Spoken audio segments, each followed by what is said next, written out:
Балаңыздың басы бет деп не істеріңізді білмей жүрсіз бе? Ендеше аптекадан чайное дерево деген майды алып қолданыңыз. Бұл баланың басындағы битті кетіруге көмектеседі. Сонымен қатар, егер резинканы алғанда шашы қоса түсетін болса, шашы өспейтін жұқа болатын болса, шаштың түсуін азайтып өсіріп қалыңдатуға көмектеседі. Бұның бағасы арзан, шамамен бір 300-400 теңгедей ғана тұрады. Қалай қолданамыз? Өзіңіз қолданатындай ғана мөлшерде шампуны аласыз. Балаңыздың басын жуған кезде алақаныңызға құйып аласыз ғой. Сонан кейін осы майдан 4-5 тамшы тамшылатасыз.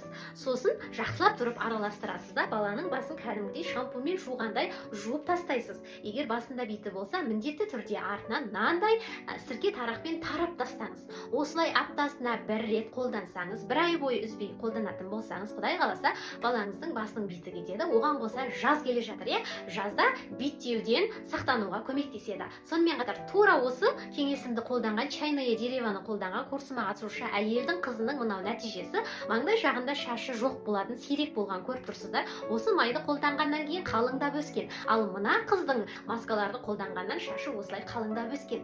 Ал егер шаштың түсуін, қайсағын, майлануын азайтып өсіріп қалыңдатудың және осындай табиғи жолдарын, қолжетімді жолдарын білгіңіз келсе, онда дәл қазір комментарийге гайд сөзін жазыңыз. Мен сіздерге арнап табиғи шаш күтімі туралы кеңестерімді дайындап қойдым, нұсқаулықты дайындап қойдым. Сол жерде тура мен көрсеткендей жасайтын болсаңыз, Құдай қаласа, сіздер де жақсы нәтиже көресіздер.